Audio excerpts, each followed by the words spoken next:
বিসমিল্লাহির রহমানির রহিম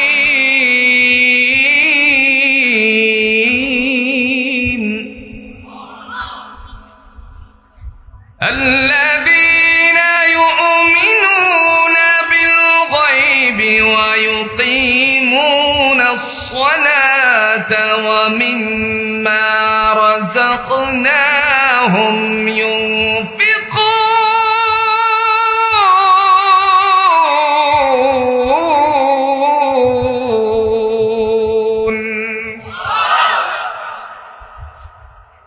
দয়াময় তিনি ডাক দিয়া বলেন মুত্তাকিন হলো তারা আল্লাযীনা ইউমিনুনা বিল গায়বি, যারা অদৃশ্যের উপর বিশ্বাস স্থাপন করে। আল্লাহ ছিলেন, আল্লাহ আছেন, আল্লাহ থাকবেন, এই কথাগুলোর উপরে যারা বিশ্বাস স্থাপন করে তারা হলো প্রথম নাম্বার গুণের অধিকারী।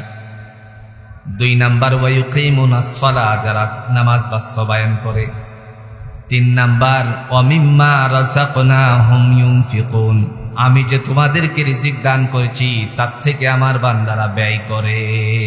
সুবহানাল্লাহ।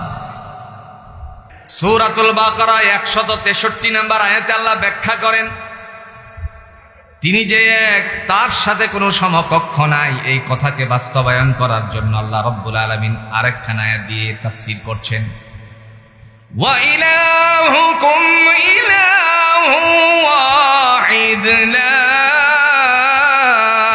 ইলাহা ইল্লা হুয়ার রাহমান লা ইলাহা ইল্লা হুয়ার রাহমানুর রাহিম।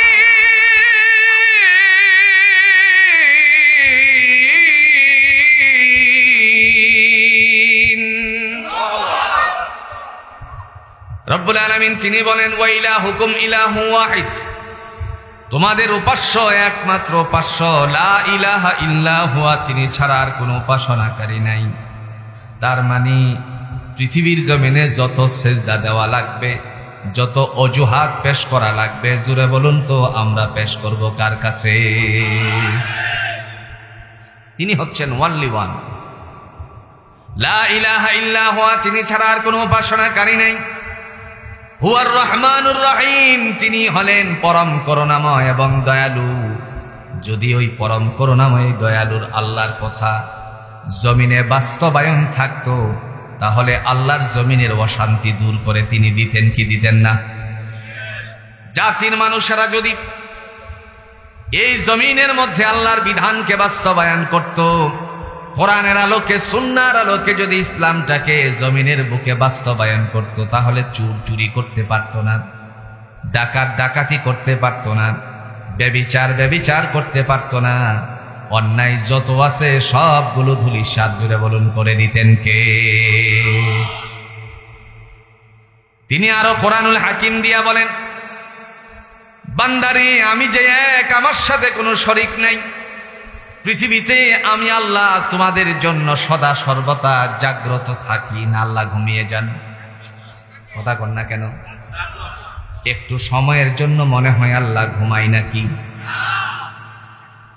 আজ থেকে 1450 বছর আগে আমার আল্লাহর পক্ষ থেকে বিশ্বনবী মুহাম্মদুর রাসূলুল্লাহ সাল্লাল্লাহু আলাইহি সাল্লামের উপরে কোরআন নাজিল করে এই কথাই জানিয়ে দিলেন।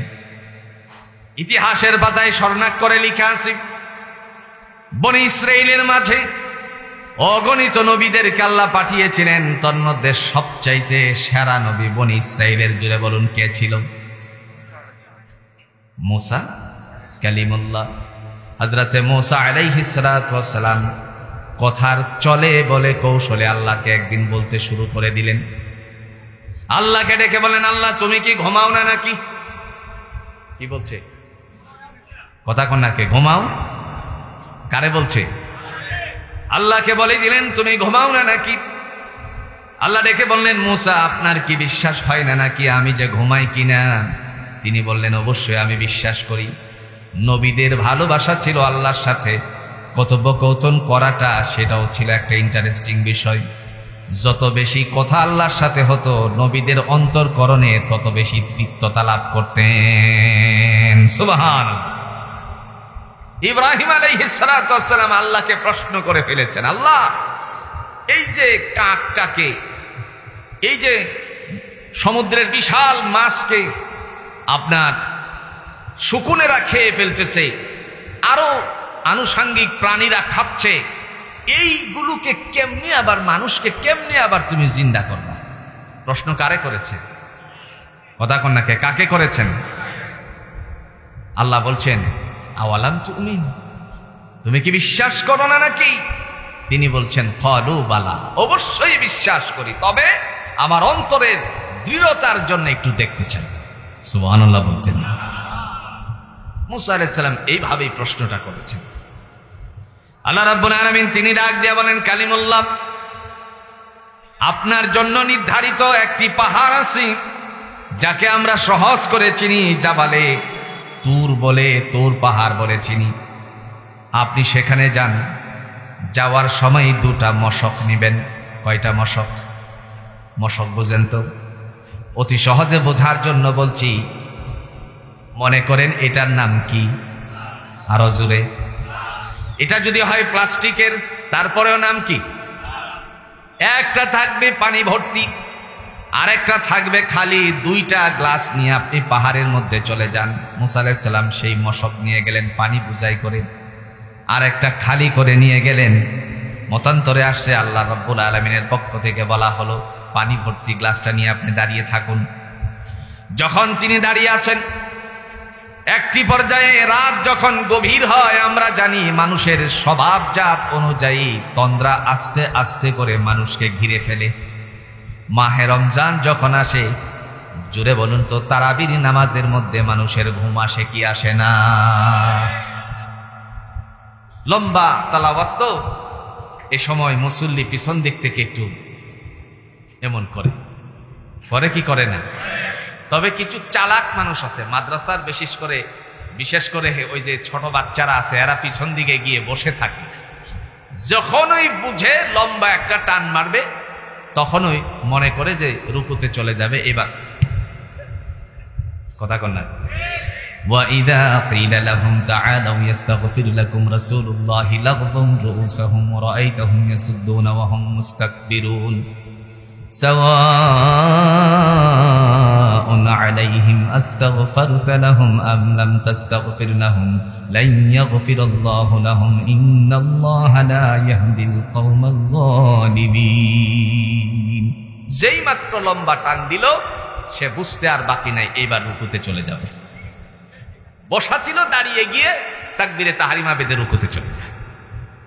আর গতকাল আল্লাহর বান্দারা, তিনি শুরু থেকেই দাঁড়িয়ে আছেন, লম্বা তেলাওয়াত শুরু হয়ে গেল। মাঝে মধ্যে দেখা গেল শরীরের নিস্তেজতার কারণে, দুর্বলতার কারণে একটু করে তন্দ্রা ভাব। এর পিছনে কারণ শুধু একটাই, নাযালাত আলাইহিmus সাকিনাহ, দয়াময়ের পক্ষ থেকে বান্দার জন্য আমার আল্লাহ রহমত বর্ষণ করে দেন। কারণ কোরআন পড়লেও লাভ, শুনলেও না। ভুল বলছি? দলিল আছে, আল্লাহ দলিল দেন। وَإِذَا قُرِئَ الْقُرْآنُ فَاسْتَمِعُوا لَهُ وَأَنصِتُوا لَعَلَّكُمْ تُرْحَمُونَ।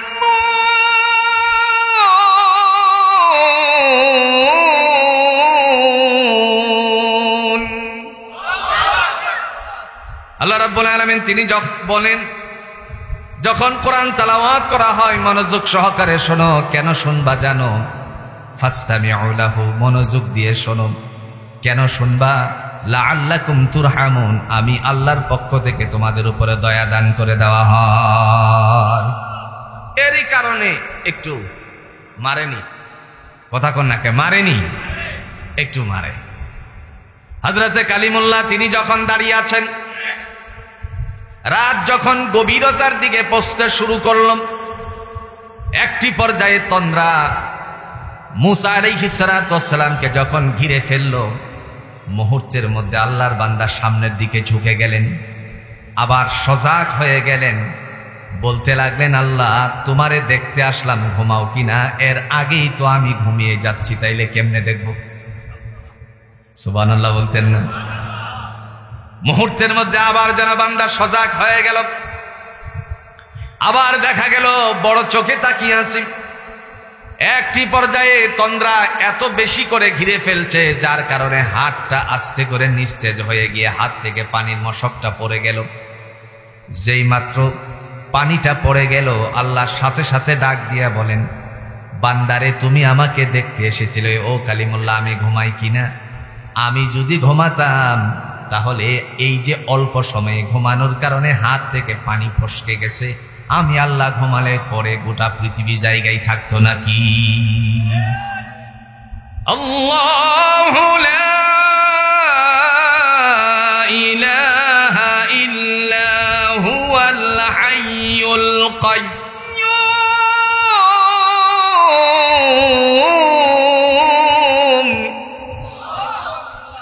লা তা'খুযুহু সিনাতুন ওয়ালা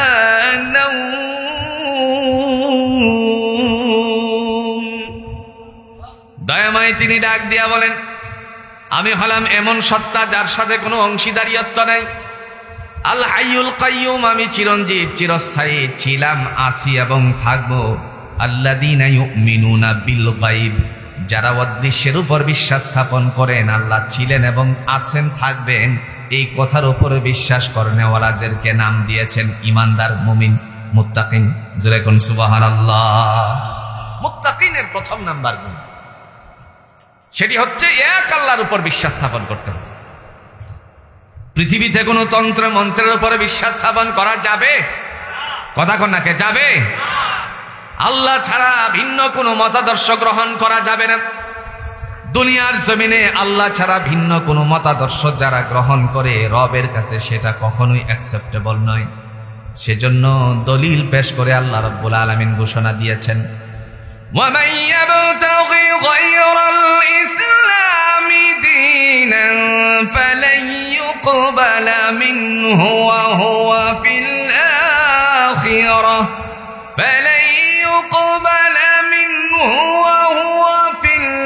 الْآخِرَةِ مِنَ الْخَاسِرِينَ।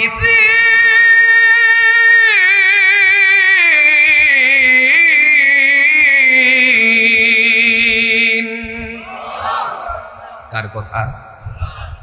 রব্বে কারীম তিনি ডাক দিয়া বলেন, ইসলাম ছাড়া ভিন্ন কোনো মতাদর্শ আমি আল্লাহর কাছে গ্রহণীয় নয়। দেখেন, একমাত্র মনোনীত ধর্মটার জোরে বলেন নাম কি? আরেকটু জোরে বলেন নাম কি? ইসলাম। ইন্নাদ দীনা ইনদাল্লাহিল ইসলাম। একমাত্র সিলেক্টেড কৃত ধর্মের নাম হচ্ছে ইসলাম। মুমিনের, মুসলমানের প্রথম নাম্বার কাজ হলো বিশ্বাস স্থাপন করা আল্লাহর উপরে। এই কারণে আল্লাহ রাব্বুল আলামিন তিনি ডাক দিয়ে বলেন, মুত্তাকিনের প্রথম নাম্বার গুণ হলো আল্লাযীনা ইউমিনুনা বিল গায়ব, যারা অদৃশ্যের উপর বিশ্বাস স্থাপন করে, আমি আল্লাহ রাব্বুল আলামিন তার নামটা মুত্তাকিনের দফতরে উঠিয়ে দেই। আজ থেকে 40 বছর আগে, কাহারো 30 বছর আগে লম্বা একটা কায়দায় গ্রামে গঞ্জে পড়ানো হতো, যার নাম ছিল কায়দাতুল বাগদাদি। কথা কন না কেন? এই বাগদাদি কায়দার ভিতরে জোরে বলুন তো 7টা বিষয়ের উপর বিশ্বাস স্থাপন করার নাম হলো ঈমান। এই কথাগুলো ছিল কি ছিল না? আপনাদের নোয়াখালী হুজুররা আমাদের অঞ্চলে গিয়ে তারা মানুষকে ইসলাম শিক্ষা দিয়েছে, কালিমা শিক্ষা দিয়েছে, কোরআন শিক্ষা দিয়েছে, রাসূলুল্লাহর আদর্শ শিক্ষা দিয়েছে।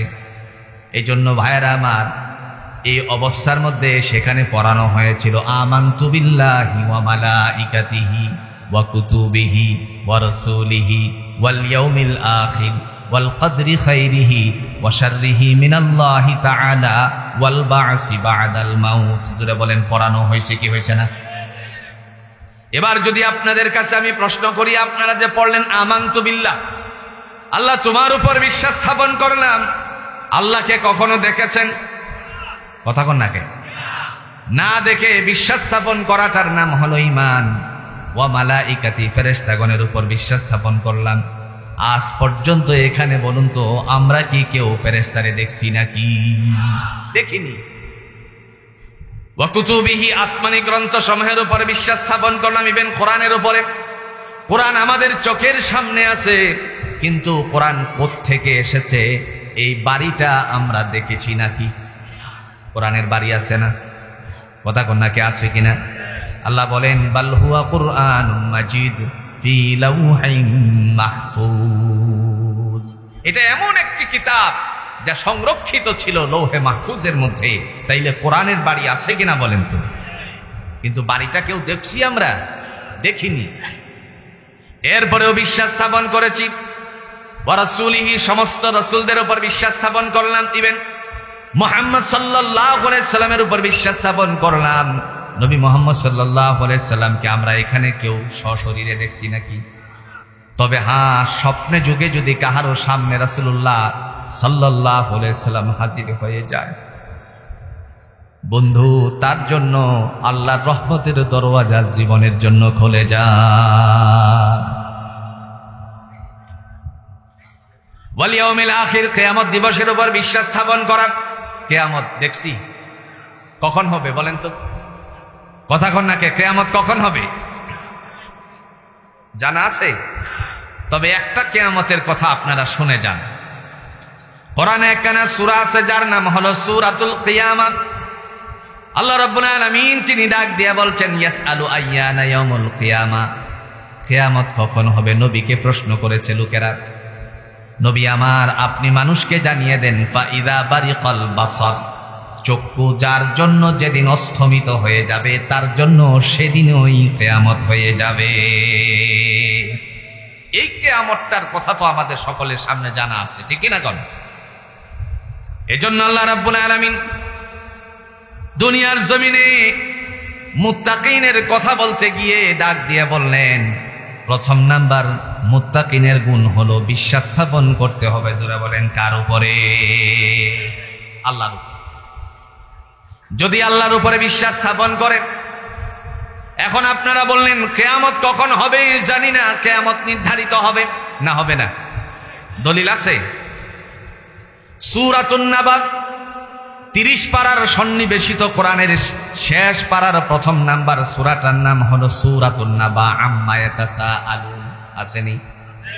আল্লাহ রাব্বুল আলামিন তিনি ডাক দিয়ে বলছেন ইন্না ইয়াউমাল ফাসলি কানা মিকাতা, কিয়ামতের দিবস নির্ধারিত রয়েছে।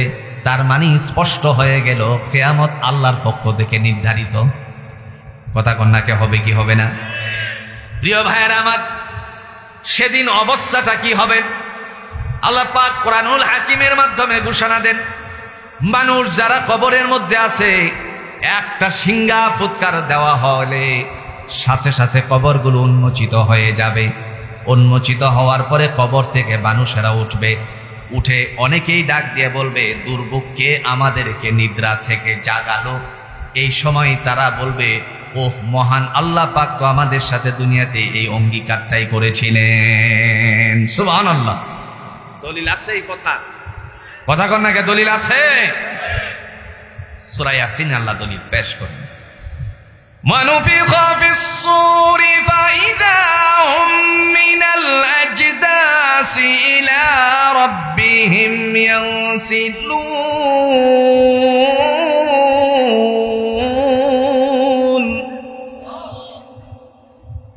ক্বালু ইয়া ওয়াইলানা মান বা'সানা মিন মারকাদিনা হাযা وعد الرحمن وصدق المرسلون।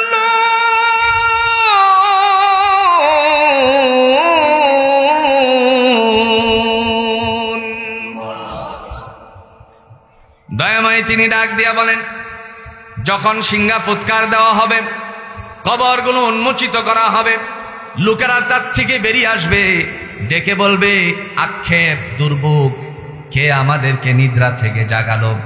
মনে পড়ে যাবে আল্লাহর কোরআনের কথা, রাসূলুল্লাহর আদর্শের কথা মনে পড়ে যাবে। সেদিন চিৎকার মেরে বলবে, মহান আল্লাহ তো আমাদের কাছে এই দুনিয়াতে এই অঙ্গীকারটাই করেছিলেন। এই সময় তারা দৌড়ে আল্লাহর সামনে হাজিরা দিবে। আমরা সবাই আল্লাহর সামনে হাজিরা দিব। সেদিন পৃথিবীর জমিনে আমরা কে কি কাজ করেছিলাম সবগুলো প্রকাশ জুড়ে বলেন করে দিবে কে? প্রকাশ করার জন্য জুড়ে বলুন তো ডায়েরি মেনটেনকারী আসেনি? কথা কোন নাকি? ম্যানেজার আসেনি? আল্লাহর ম্যানেজার, আল্লাহর হিসাব রক্ষক আছে কিনা? কোন জায়গায়? ডান এবং বামে। এই হিসাব রক্ষক সমস্ত ফাইল পত্র জমা দিয়ে দিবে। সেদিন বলা হবে আজকে তাদের খাতাটা নাও। খাতার কথা বলছে কে? কথা কন না কে? খাতার কথা বলছে কে? কোরআনুল হাকিমে আল্লাহ বলছেন ওয়ামা আদরাকা মা ইল্লিয়ুন, নবী আমার ইল্লিয়ুন সম্পর্কে আপনি কিছু জানেন নাকি? সাথে সাথে তিনি উত্তর দিয়ে বললেন কিতাবুম মারকুম, এটা হলো হিসাবের খাতা। কিসের খাতা? ওই সময় হিসাবের খাতা সামনে টানা হবে, কাহারো হিসাবের খাতা চলে আসবে ডান হাতে, কাহারো আসবে বাম হাতে। যাদের ডান হাতে আসবে আল্লাহ ডেকে বলবেন তোমরা যা যা করেছিলে নিজেরাটা নিজেরাই পড়ো। দলিল আসেনি? فَأَمَّا مَنْ أُوتِيَ كِتَابَهُ بِيَمِينِهِ فَيَقُولُ هَاؤُمُ اقْرَءُوا كِتَابِيَهْ। দেখে বলা হবে যাদের ডান হাতে আমলনামা আসছে তোমাদের আমলনামাটা নিজেরা নিজে পড়ো, নিজেদেরটা নিজে পড়ো। যখন সে পড়বে মুস্কি একটা হাসি দিবে, হাসি দিয়ে বলবে ইন্নী জানান্তু আন্নী মুলাকিন হিসাবিয়া, আল্লাহ আমি পৃথিবীর জমিনে জানতাম আমারে হিসাবের সম্মুখীন করা হবে, এই কারণে সমস্ত অন্যায় কাজগুলো ছেড়ে দিয়েছি, ভালো কাজগুলো করেছি। আমার ভাইরা আজও পর্যন্ত কোরআনের বিরুদ্ধাচরণ করার মতন মানুষ জুড়ে বলুন তো বাংলার জমিনে আছে কিনা? আমার ভাই শামসুজ্জোহা আশরাফি বলেছেন বাংলাদেশের স্কুলগুলোতে গানের জন্য শিক্ষক নিয়োগ দেওয়া হচ্ছে। কেন দেওয়া হচ্ছে? যদি আমরা চুল চিরা ব্যাখ্যা বিশ্লেষণ করি তাহলে এটাই প্রমাণিত হয় যাতে করে মুসলমান মায়ের সন্তানেরা তারা জমিন থেকে আল্লাহকে, স্কুল লেভেল থেকে আল্লাহকে যেন না চিনে, তাদের আদর্শ যেন গানের সাথে জীবন ধারণ করতে পারে। ঠিক না বলে? এটা সুকৌশলে ইসলাম বিদ্বেষীর একটি ষড়যন্ত্র। 1450 বছর আগে আবু জাহেল সরাসরি কাফেরদেরকে বলতো রাসূলুল্লাহর সামনে এসে যে ভাতিজা মুহাম্মদ সাল্লাল্লাহু আলাইহি ওয়াসাল্লাম তুমি কি নিয়ে এসেছো? আল্লাহর কোরআন নিয়ে এসেছি। যেই মাত্র বলল আল্লাহর কোরআন নিয়ে এসেছি, যেই কোরআন আপনাদের এই জামিয়া ইসলামিয়া খাজুরিয়া মাদ্রাসায় রাসূলুল্লাহর আদর্শ হাদিসের কিতাবগুলো পড়ানো হয়, কোরআন পড়ানো হয়, হয় কি হয় না? আপনার ঘরেও সেই কোরআন আছে কিনা বলেন তো? বাংলাদেশের একেবারে দরিদ্র ফ্যামিলির মানুষ, তার ঘরেও আল্লাহর কোরআন আছে নাকি নাই? আছে। ওই কাফেরদেরকে সেদিন দেখে বলা হয়েছিল আমার ভাতিজা যেখানে কোরআন তেলাওয়াত করবে তোমরা সেখানে কোরআন শুনতে যেও না। যদি কোনো কারণবশত কোরআন কোথাও তেলাওয়াত করে শোনায় তখন তোমরা হট্টগোল সৃষ্টি করবে। আমরা এই জমিনের মধ্যে লক্ষ্য করেছি যখন বিশাল ওয়াজ মাহফিল, তাফসীর মাহফিল হয় তখন এই মাহফিলগুলোকে বাধা সৃষ্টি করার জন্য এক শ্রেণীর নেতারা মরিয়া হয়ে গিয়েছিল। এই কোরআনকে জমিনের মধ্যে তালিমুল মুতাআল্লিমের কাজ যেইভাবে করা হচ্ছে, এই বাধাগ্রস্ত যদি কেউ করে আগামী দিনে ফ্যাসিস্টের আমলের যেই দুর্নীতি হয়েছে, দুর্গতি হয়েছে, এই দুর্গতির রাস্তা তাদের জন্য অবশ্যই অবশ্যই তৈরি হয়ে যাবে। সেদিন কি বলছিল জানেন? রাসূলুল্লাহ সাল্লাল্লাহু আলাইহি ওয়াসাল্লামকে সামনে রেখে ডাক দিয়ে বলতেছে وقال الذين كفروا لا تسمعوا لهذا القرآن والغوا فيه لعلكم تغلبون والغوا فيه لعلكم تغلبون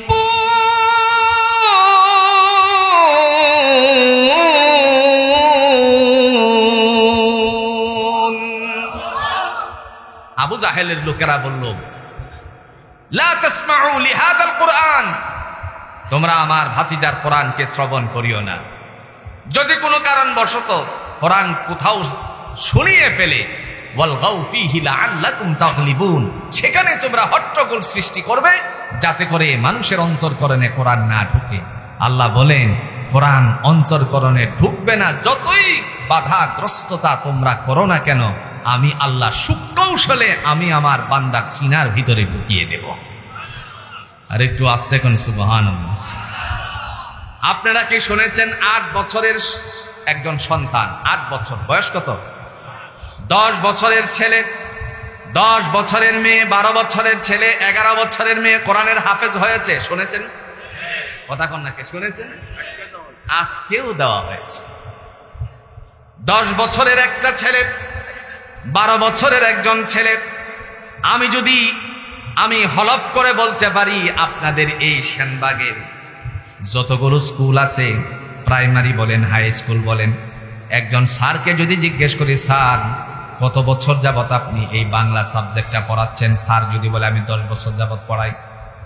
যদি জিজ্ঞেস করা হয়, স্যার আপনি বলুন তো শুরু থেকে শেষ পর্যন্ত মুখস্থ বলতে পারবেন কিনা? কথা কন না কেন? কলেজ আসেনি? কথা কন না কেন? যদি আমি জিজ্ঞেস করি একজন প্রফেসর মহোদয় কি, স্যার আপনার সাবজেক্ট কি পড়ান? তিনি যদি বলেন আমি বায়োলজি পড়াই, যদি জিজ্ঞেস করা হয় বায়োলজি শুরু থেকে শেষ পর্যন্ত মুখস্থ বলতে পারবেন নাকি? তিনি বলবেন এত বছর যাবত আমি পড়াচ্ছি, এমন প্রশ্নের সম্মুখীন হব কোনোদিন আশাও করি নাই। তিনি ব্যর্থতা স্বীকার করবেন। আর আজকের এই 10 বছর, 11 বছর, 12 বছরের ছেলেরে যদি আপনি রমজান মাসে আপনাদের সেনবাগের কোনো বড় একটা মসজিদের ইমামতির দায়িত্ব দিয়ে বলেন, রমজান মাসে পুরো রমজানে তুমি তারাবির সালাত আদায় করাবা, তারাবির নামাজ আদায় করাবা, এই রমজানে কোরআনুল হাকিমকে খতম করে, তার মানে খতমে তারাবি পড়াবা। জোরে বলুন তো 12 বছরের ছেলেটার পক্ষে এটার দ্বারা, এই কোরআন দ্বারা খতম করানো, জোরে বলেন সম্ভব কি সম্ভব না? এটা যেন ব্যাঘাত ঘটে, এই কারণে সুকৌশল করা হলো যাতে করে গানের দিকে মানুষের সন্তানেরা ঝুঁকে। বন্ধু, সন্তানগুলোকে আগে কোরআন শিক্ষা দেন। একটা সময় ছিল ফুরকানিয়াতে পাঠানো, একটা সময় ছিল মক্তবে সকালবেলায় পাঠিয়ে দেওয়ার। আর আজকে মুসলমান মায়েদের অন্তরে ঘুণে ধরেছে, মরিচিকা পড়ে গেছে। নিজের সন্তানগুলোকে তারা কোরআন শিক্ষার জন্য না দিয়ে বিভিন্ন স্কুলের মধ্যে দেন। আমার কোনো কৈফিয়ত নাই, দেন, তবে আপনার আগে রাসূলুল্লাহর আদর্শ, আল্লাহর কোরআন জুড়ে বলুন তো শিক্ষা দেওয়ার প্রয়োজনীয়তা আছে কিনা? প্রিয় ভাইয়েরা আমার, আবু জাহেলে এই কাজটাই করত যাতে কোরআন মানুষের অন্তরকরণে না ঢোকে। এই জন্য মহান আল্লাহ পাক রব্বুল আলামিন ডেকে বললেন, যাদের আমলনামা ডান হাতে চলে আসছে, তোমরা আজকে তোমাদের আমলনামাটা পড়ো। তারা যখন পড়বে আর মুস্কি হাসি দিয়ে বলবে, হেসে হেসে বলবে, ইন্নী জানান্তু আন্নী মুলাকিন হিসাবিয়া, আল্লাহ আমি জানতাম হিসাবের সম্মুখীন করা হবে, এই কারণে আমি আমারই পক্ষ থেকে অন্যায় কাজগুলো ছেড়ে দিয়ে ভালো কাজগুলো করতে শুরু করেছি। সুবহানাল্লাহ। মানে দুনিয়ায় ভালো কাজ করে এসেছি, আল্লাহ এই মুস্কি হাসিটাকে পছন্দ করবেন। এই পছন্দ করার পর বান্দাকে ডেকে বলবেন, যাদের ডান হাতে আসছে এই হাসির বদৌলতে আমি তোমাদের হিসাবকে সহজ করে দিলাম। আর একটু আস্তে কোন সুবহানাল্লাহ।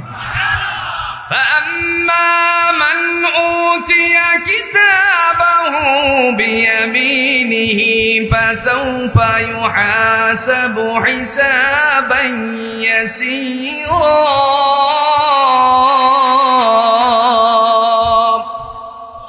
দয়াময় তিনি ডাক দিয়ে বলেন, যাদের ডান হাতে আমলনামা আসবে তাদের হিসাব নিকাশ সহজ করে দেওয়া হবে। তার মানে স্পষ্ট হয়ে গেল, বিশ্বাস স্থাপন করতে হবে, জুড়ে বলুন তো কার উপরে? মুত্তাকিনের 2 নাম্বার গুণ, ওয়ায়ুকিমুনাস সালাহ, যারা নামাজ কায়েম করে, আল্লাহ বলেন এরা হলো মুত্তাকিন। সুবহানাল্লাহ বলেন। নামাজ কায়েম করতে হবে, কে বলছেন? জোরে বলেন, কে বলছেন? রাষ্ট্র ধর্ম যদি ইসলাম হয়, সর্বপ্রথম কাজটাই হবে যে নামাজ কায়েম করা। সুবহানাল্লাহ বলছেন না? আমরা যদি প্রশ্ন করি যে কেন নামাজ আদায় করব, আল্লাহ বলেন, নবী আমার আপনি মানুষকে জানিয়ে দেন এই কারণে আদায় করতে হবে। কারণ আল্লাহ তার রাসূলকে পৃথিবীতে কেন পাঠাইছেন সূরাতুজ জুমারের 11 নম্বর আয়াতের মধ্যে উল্লেখ করেছেন, কুল ইন্নী উমিরতু আন আ'বুদাল্লাহা মুখলিসান লাহুদ্দীন।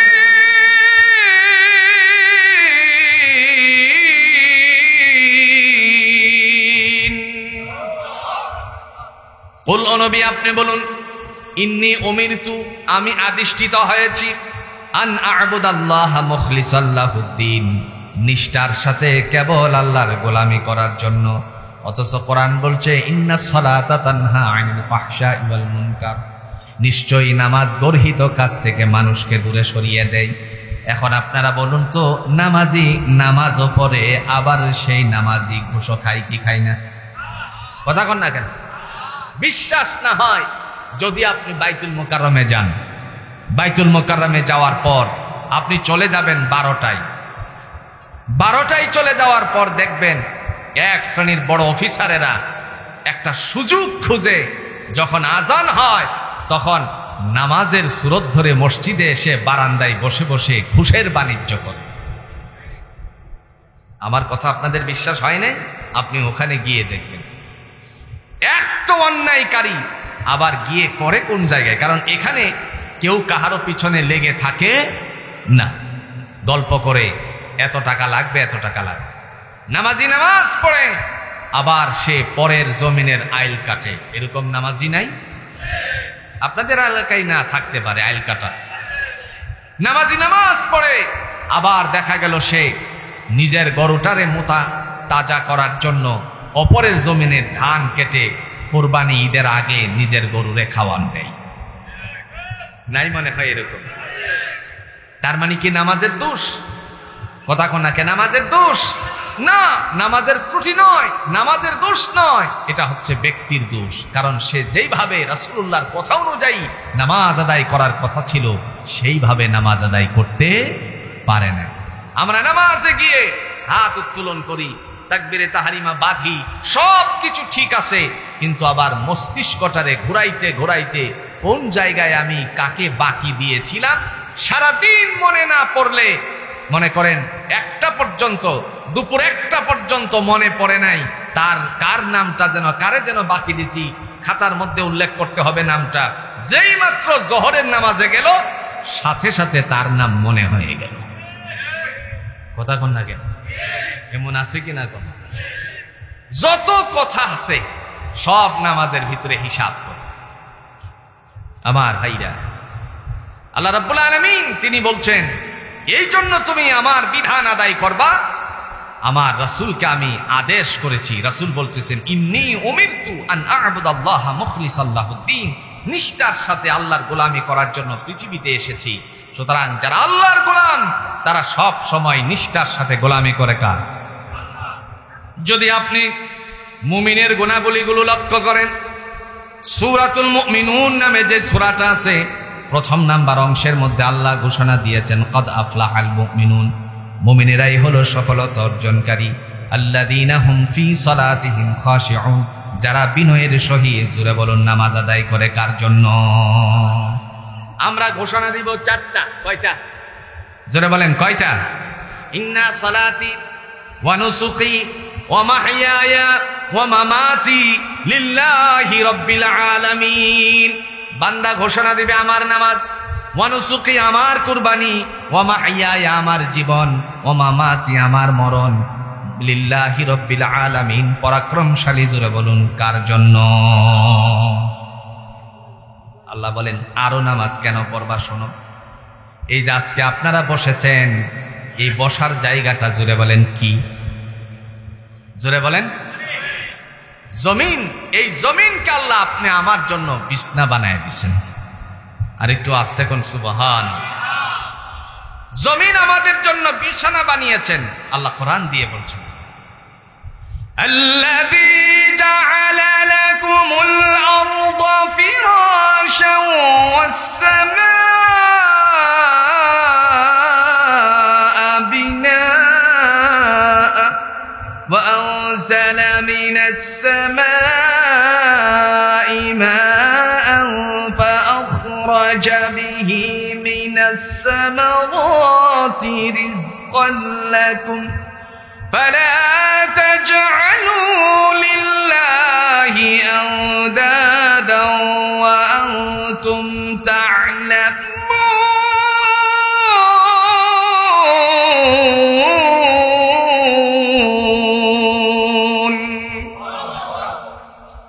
দয়াময় তিনি ডাক দিয়া বলেন আল্লাযী জাআলা লাকুমুল আরদা ফিরাশা, এই জন্য তোমরা আমার বিধান পালন করবা, নামাজ আদায় করবা। কেন নামাজ পড়বা? আমি তোমাদের জন্য জমিনটারে বানিয়েছি বিছানা। এর চেয়ে উত্তম বিছানা জুড়ে বলুন তো পৃথিবীতে আরো কিছু আছে নাকি? আপনি যদি এই সেনবাগের সবচেয়ে ধনাঢ্য ব্যক্তি হন, বলুন তো আপনার শেষ বিছানাটার নাম কি? মাটি। কবরের জোরে বলুন তো কি আছে? একটু জোরে বলে। যেন আপনি এই কথা কোরআন থেকে শুনেছেন।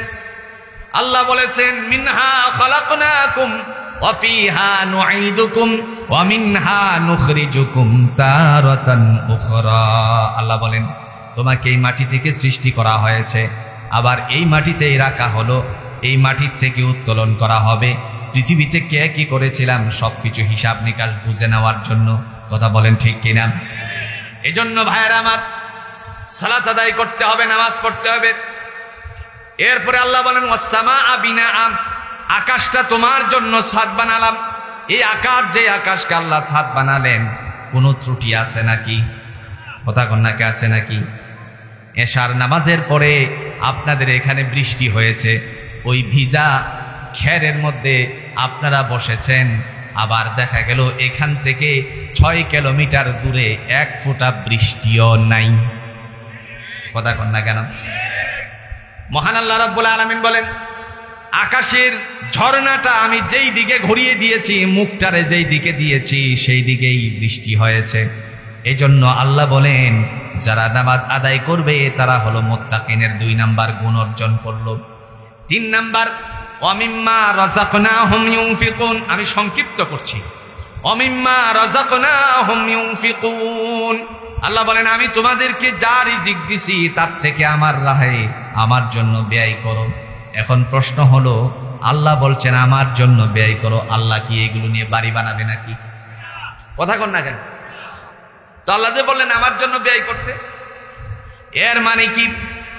আপনি এই যে দেখেন সুন্দর প্রতিষ্ঠান, এই প্রতিষ্ঠানের মধ্যে আপনার অর্থ থেকে বুড়াবা ফান্ডে গরিব বাচ্চাদেরকে খাবারের জন্য যে দিলেন, এটা হলো আল্লাহর জন্য ব্যয়। নবীজি সাল্লাল্লাহু আলাইহি ওয়াসাল্লামের থেকে একখানা হাদিস বর্ণনা করি, কিতাবুল ঈমান অধ্যায়ের মধ্যে হাদিসখানা উল্লেখিত। 2 জন সাহাবী এসে রাসূলের কাছে প্রশ্ন করলেন আইয়ুল ইসলামি খায়রুন, নবী গো ইসলামের মধ্যে উত্তম কাজ কি? কথা বুঝতেন? কথা বুঝতেছেন আমার? জিজ্ঞেস করলেন নবী গো ইসলামের মধ্যে উত্তম কাজ কি? বিশ্বনবী সাল্লাল্লাহু আলাইহি সাল্লাম তিনি বললেন 2টা কাজ হলো উত্তম। একটা কাজ হলো বান্দার জন্য ঘোষণা আসছে তুতঈমুত তাআম, একে অপরকে খাবার দিবা, ওয়া তাকরাউস সালাম, পরস্পরের সাক্ষাৎ হওয়ার পরে সালাম বিনিময় করবা। তার মানে এতিমখানার মধ্যে বুড়াবা ফান্ডে গরিবদের জন্য খাবার দেওয়া মানে আল্লাহর রাস্তায় সেগুলো খরচ হয়ে যাওয়া। কার জন্য করবেন? একটু জোরে বলেন, কার জন্য করবেন? আল্লাহর জন্য। পারবো তো ইনশাআল্লাহ? কেন করবেন দেখেন, আল্লাহ কোরআন দিয়ে বলছেন। 2 জিনিসের কথাই উল্লেখ করতে গিয়ে তিনি বলছেন ইমানদারদেরকে, ইমানদার শোনো, ইয়া আইয়ুহাল্লাযীনা আমানু লা তুলহিকুম আমওয়ালুকুম ওয়ালা আওলাদুকুম আন যিকরিল্লাহ ওয়া মান ইয়াফআল যালিকা ফাউলাইকা হুমুল খাসিরুন।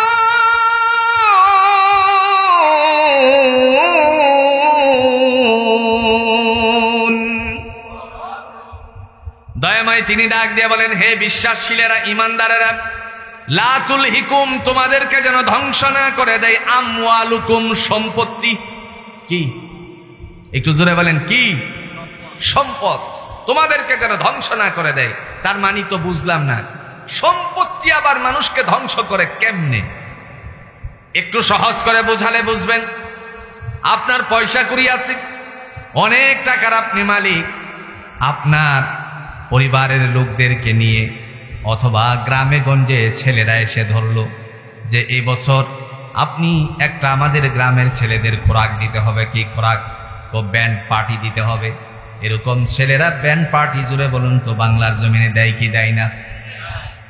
এই যে আপনি এই জায়গার মধ্যে পয়সা দিলেন, এই পয়সাটা দেওয়ার কারণে আপনি ক্ষতিগ্রস্ত হয়ে গেলেন, সম্পত্তি আপনারে ধ্বংস করে দিল।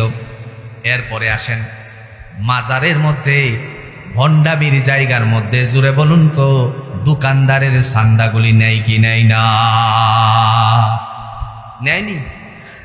পৃথিবীর জমিনে আপনি শিরক কাজ করতে পারেন না।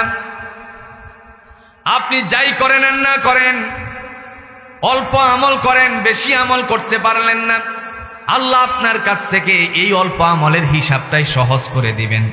1450 বছর আগে রাসূলুল্লাহ সাল্লাল্লাহু আলাইহি ওয়াসাল্লাম বলছেন, আখলিস দীনাকা ইয়াকফিকাল আমালুল কলিল, তোমার ঈমানকে মজবুত করো, অল্প আমলই নাজাতের জন্য যথেষ্ট হইবে। সুবহানাল্লাহ। মানে এই অবস্থায় আপনার এই সম্পত্তির কারণে আপনি এই গানের আয়োজন করে নিজের পকেটের টাকাগুলো শিরকের কাজে ব্যবহার করার কারণে আপনি ক্ষতিগ্রস্ত হয়ে গেলেন। পৃথিবীতে সমস্ত গুনাহ মাফ হয়। খবরদার মুমিন মুসলমান, একটা কথা কান খুলে জেনে রাখুন, শুনে রাখুন, আজ আমাদের সমাজ ব্যবস্থাপনা এমন একটি পর্যায়ে যাচ্ছে যেই পর্যায়ের মধ্যে মানুষ অনায়াসে ক্রেডিট নেওয়ার জন্য শিরকের কাজে লিপ্ত হয়ে যাচ্ছে। কিন্তু সমস্ত ক্রেডিট দেওয়ার মালিককে, সম্মান দেওয়ার মালিককে? আল্লাহ। এজন্য ভাইয়ের আমার, আল্লাহ রিজিক দিয়েছেন, তার থেকে ব্যয় করার কথা ঘোষণা দিয়েছেন কে? আল্লাহ। মুত্তাকিনের 3 নাম্বার গুণ, অমিম্মা রাযাকনাহুম ইউনফিকুন, আমি যে তোমাকে রিজিক দিয়েছি তার থেকে আমার জন্য, আমার রাস্তায় ব্যয় করো।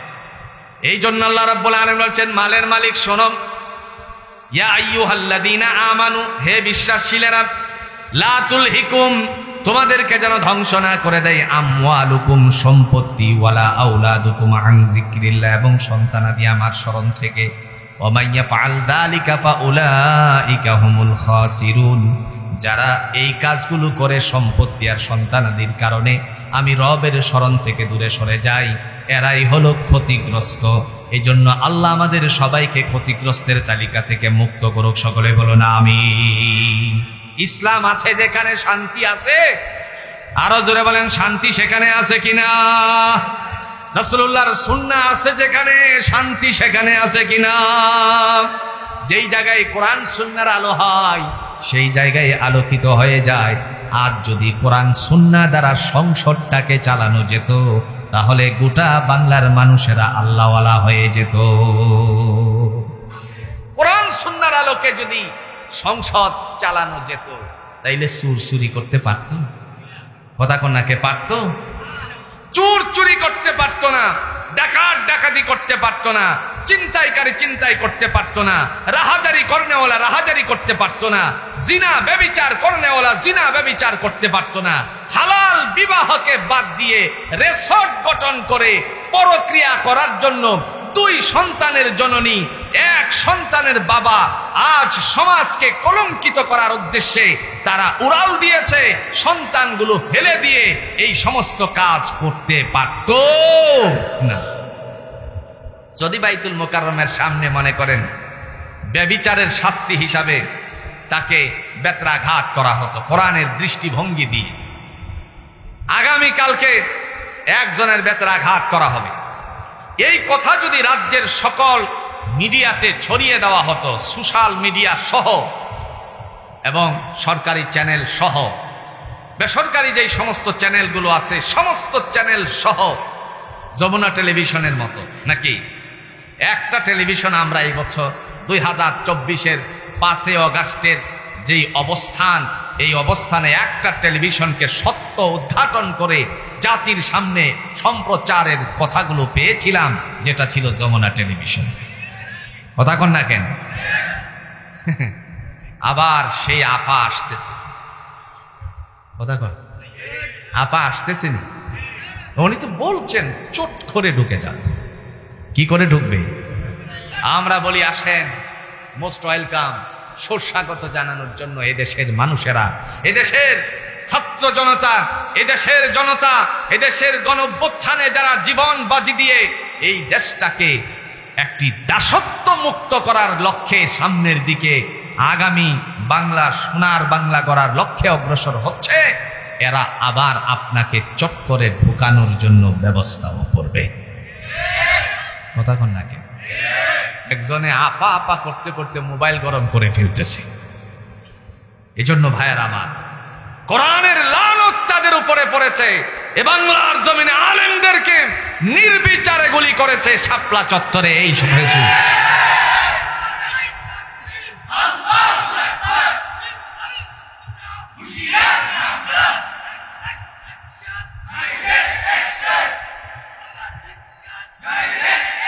আমার ভাইরা, এদেশের তলেবে আলেমদেরকে শাপলা চত্বরের মধ্যে নির্বিচারে গুলি করে হত্যা করেছে, শহীদ করে দিয়েছে, মায়ের বুক খালি করেছে।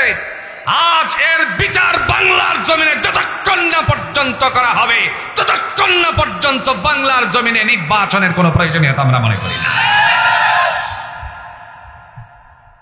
জুলাই সনদ, শাপলা চত্বরের সেই শহীদদের রক্তমাখা সেই শাপলা চত্বরের বিচার বাংলার জমিনে করতে হবে। যদি এই বাংলার জমিনের একটা বিচার করা হয়, তাহলে গোটা বাংলাদেশে আর এরকম দুঃসাহস দেখানোর মতন কোন ব্যক্তি পয়দা হবে না। কি নিয়ে আছি আমরা মুসলমান? একটা জিনিস কান খুলে শুনে রাখুন, নিজেদের মধ্যে পাড়া প্রতিবেশী, আত্মীয় স্বজন, সব জায়গার মধ্যে নিজেদের লাগালাগি বন্ধ করতে হবে।